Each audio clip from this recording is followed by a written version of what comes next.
कोशिका अंगक जो है उनको एक एक करके बिल्कुल विस्तार से पढ़ेंगे आगे वाले पेज से। तो कोशिका के अंगक में सबसे पहला है अंतद्रव्यीय जालिका। इसको शॉर्ट में ER भी कहा जाता है। ER इसलिए कहा जाता है क्योंकि अंतद्रव्यीय जालिका को इंग्लिश में एंडोप्लाज्मिक रेटिकुलम कहा जाता है। E से एंडोप्लाज्मिक और R से रेटिकुलम। शॉर्ट में हम अंतद्रव्यीय जालिका को ER लिख सकते हैं। अंतद्रव्यीय जालिका यानी कि ER क्या होता है?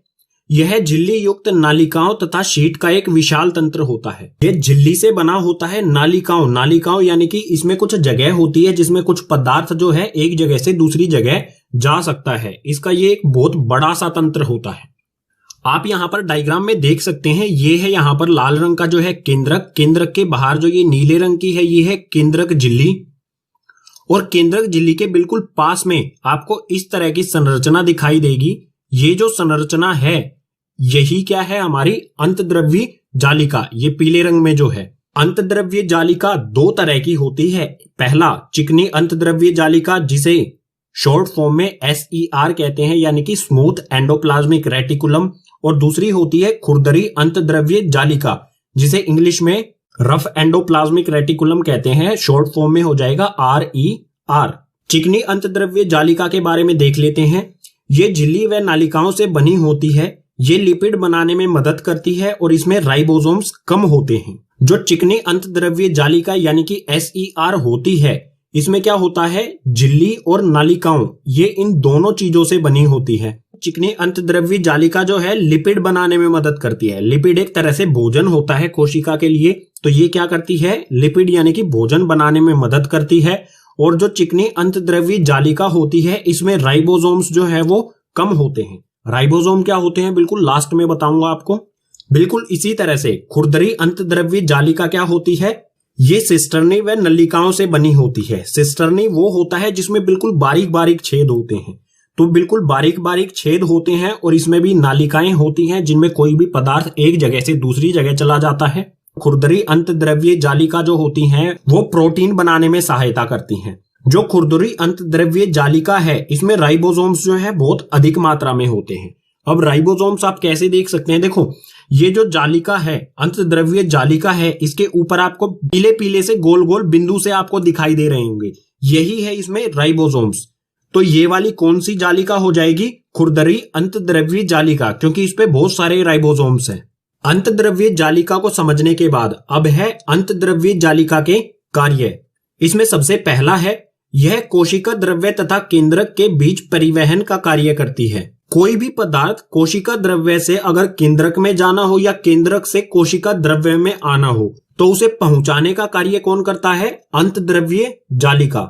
दूसरा है यह जैव रसायन क्रियाओं के लिए स्थान उपलब्ध कराती है। कोशिका के अंदर बहुत सी रासायनिक क्रियाएं होती हैं, तो ज्यादातर रासायनिक क्रियाएं जो हैं उनको स्थान कौन उपलब्ध कराता है? अंतद्रव्यीय जालिका। यानी कि ज्यादातर रासायनिक क्रियाएं जो हैं वो किसके अंदर होती हैं? अंतद्रव्यीय जालिका के अंदर ही होती हैं।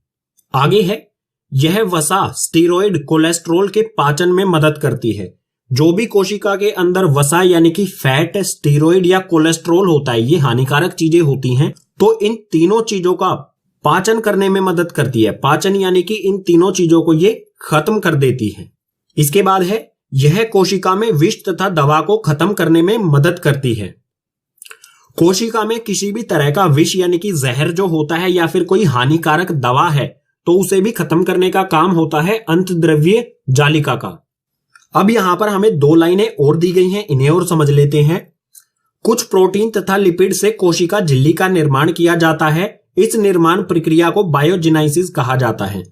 जो अंतद्रव्यीय जालिका है इसमें जो प्रोटीन बनते हैं, कुछ प्रोटीन और लिपिड को जो है वो कोशिका झिल्ली यानी कि बिल्कुल सेल कोशिका के बाहर की ओर भेजा जाता है, जिससे कोशिका झिल्ली बनती है।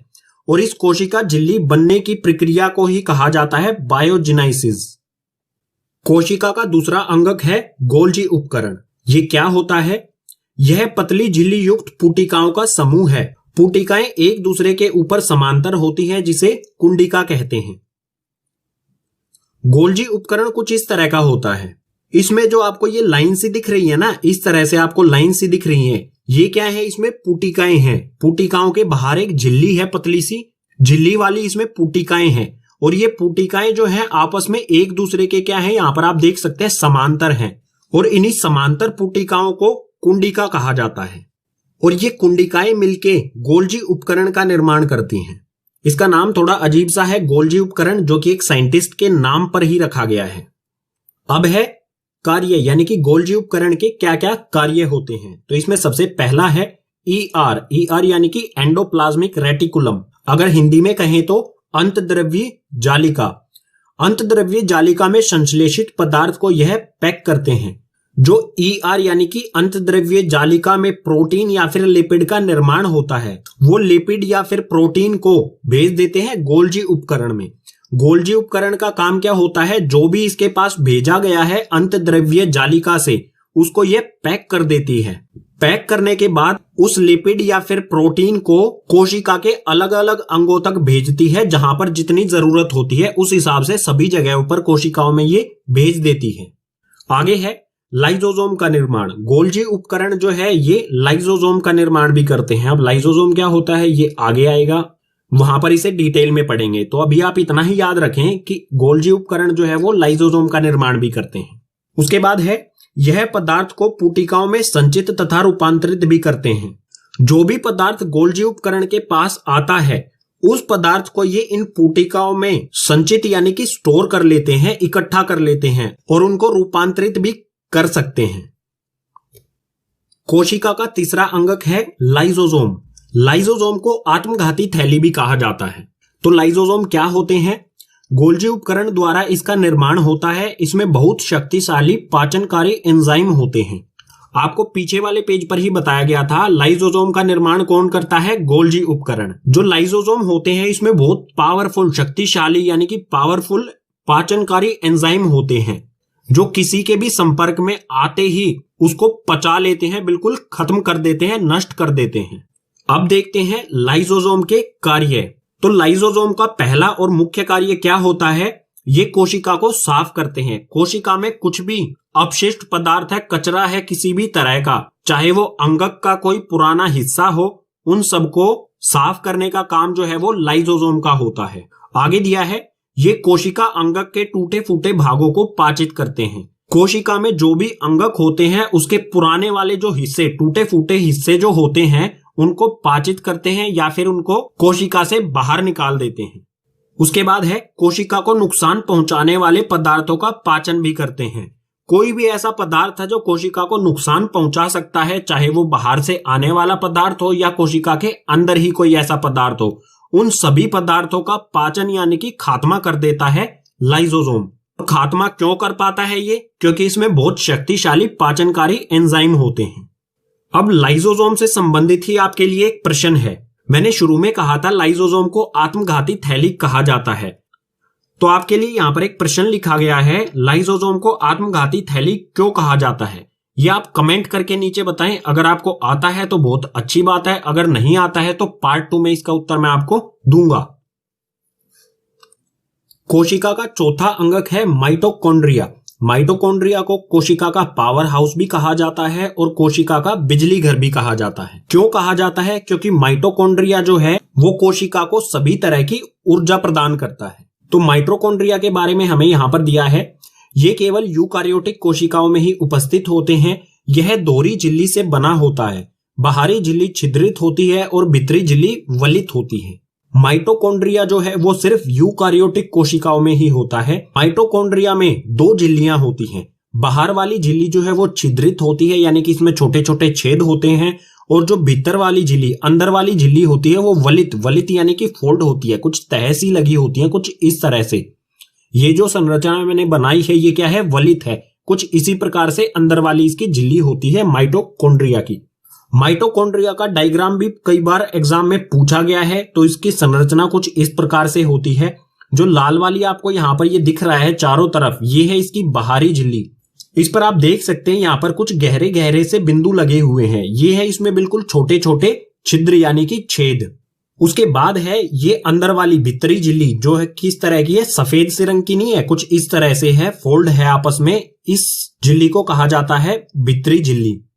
भीतरी झिल्ली के अंदर आप देखेंगे यहाँ पर आपको कुछ इस तरह की संरचना दिखाई दे रही होगी। ये क्या है? ये है माइटोकॉन्ड्रिया का खुद का डीएनए। और जो आपको ये पीला सा बिंदु दिखाई दे रहा है, ये है इसका खुद का राइबोसोम। माइटोकॉन्ड्रिया को किसी भी तरह की ऊर्जा की आवश्यकता या फिर किसी भी तरह के प्रोटीन की जरूरत नहीं होती है बाहर से।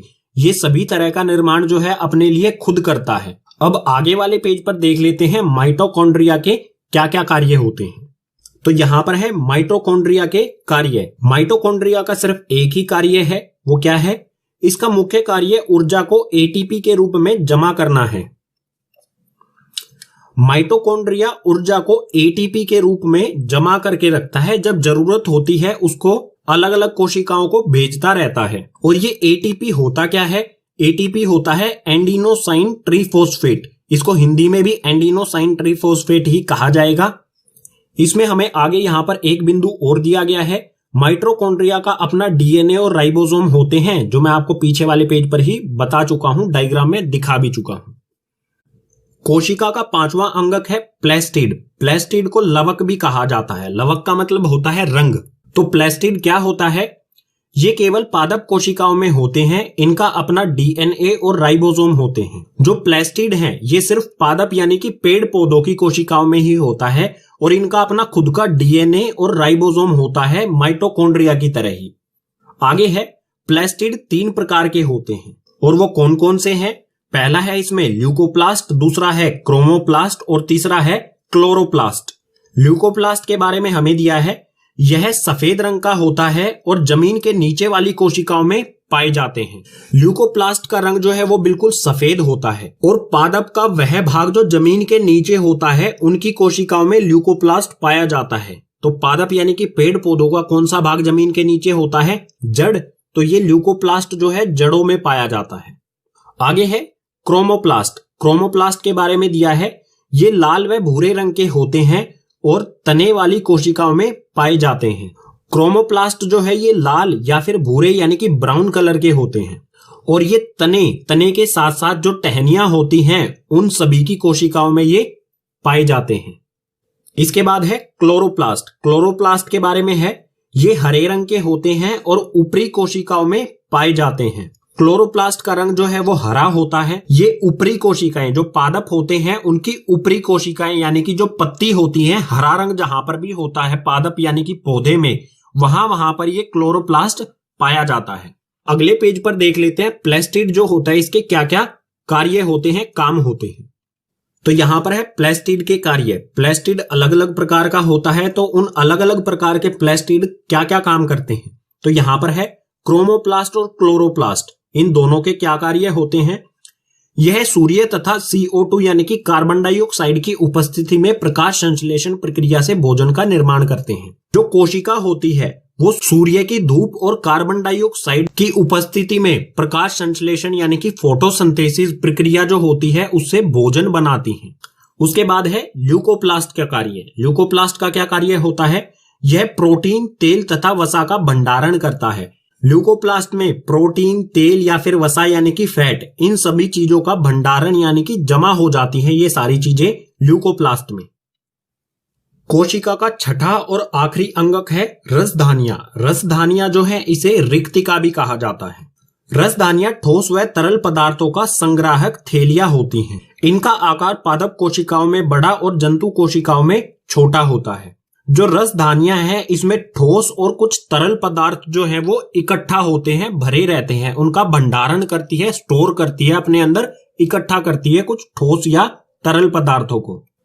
और जो रसधानियां हैं इनका आकार पादप यानी कि जो पेड़ पौधे की कोशिकाएं होती हैं उनमें बहुत बड़ा होता है और जो जंतु कोशिकाएं होती हैं उनमें बिल्कुल छोटा होता है। आगे है एक कोशिका जीव जैसे अमीबा की रसधानियों में खाद्य पदार्थ का संग्रह होता है।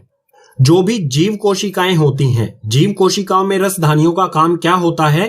खाने की चीजें, भोजन, खाद्य पदार्थ यानी कि भोजन जो है वो इकट्ठा रहता है उनमें। बात करते हैं रसधानियां या फिर कहें रिक्तिका के कार्यों की। तो यहां पर हमें दिया है ये विभिन्न पदार्थों के संग्रह का कार्य करती हैं, जैसे अमीनो अम्ल, शर्करा, कार्बनिक अम्ल, प्रोटीन आदि। रसधानियों का मुख्य काम यही होता है कि ये अलग अलग पदार्थों को संग्रह यानी कि इकट्ठा करती हैं, अपने अंदर स्टोर करती हैं। जैसे किन किन चीजों को संग्रह करती हैं? ये अमीनो अम्ल हो गया, शर्करा यानी कि चीनी या फिर ग्लूकोज कह सकते हैं हम, कार्बोनिक अम्ल हो गया या फिर प्रोटीन, इन्हीं सब चीजों को रसधानियां जो है वो संग्रह करती हैं, स्टोर करती हैं, अपने अंदर इकट्ठा करती हैं। दूसरा है कोशिका को कठोरता प्रदान करना। रसधानियों का एक मुख्य काम यह भी होता है कि ये पादप कोशिकाओं को कठोरता प्रदान करती है, मजबूती प्रदान करती हैं। और इसमें आगे है अतिरिक्त जल तथा अपशिष्ट पदार्थों को कोशिका के बाहर निकालने का कार्य भी करती हैं। अतिरिक्त जल यानी कि कोशिका के अंदर अगर ज्यादा मात्रा में जल है जो कि फालतू है, या फिर कोई भी अपशिष्ट पदार्थ यानी कि कचरा है, तो उसको कोशिका से बाहर निकालने का कार्य भी जो है वो रसधानियों को ही करना होता है। सभी कोशिका अंगकों को समझने के बाद अब यहां पर एक और मुख्य चीज आती है, राइबोसोम। जब हम अंतद्रव्य जालिका को पढ़ रहे थे तो एक शब्द आया था राइबोसोम, मैंने कहा था वीडियो के लास्ट में बताऊंगा। तो राइबोसोम क्या होता है? यह सूक्ष्म कण है जो अमीनो अम्ल से प्रोटीन संश्लेषण करता है। सभी तरह के प्रोटीन का निर्माण राइबोसोम द्वारा ही किया जाता है। जो राइबोसोम है ये बिल्कुल छोटा सा कण होता है जो अमीनो अम्ल से प्रोटीन का निर्माण करता है। प्रोटीन चाहे किसी भी तरह का हो, वो सभी प्रोटीन जो है वो किस में बनता है? राइबोसोम में ही बनता है। इसके बाद दिया है ये अंतद्रव्य जालिका की सतह पर माइटोकॉन्ड्रिया में तथा क्लोरोप्लास्ट में पाए जाते हैं। जो राइबोसोम है ये अंतद्रव्य जालिका, कौन सी वाली? खुरदरी अंतद्रव्य जालिका की सतह पर होता है, माइटोकॉन्ड्रिया में होता है जो पीला सा आपको बिंदु दिखाया था, और क्लोरोप्लास्ट में भी ये राइबोसोम पाए जाते हैं। राइबोसोम्स के साथ ही हमारे पाठ के सभी विषय हो जाते हैं कंप्लीट। उम्मीद करूंगा आपको सभी विषय समझ आए होंगे। अगर आपको सभी विषय समझ आए हैं तो इस वीडियो को अपने क्लासमेट्स के साथ ज्यादा से ज्यादा शेयर कीजिए। कोई भी डाउट रहता है तो उसे कमेंट बॉक्स सेक्शन में मेंशन कीजिए, मैं कोशिश करूंगा सभी कमेंट्स का रिप्लाई करने की।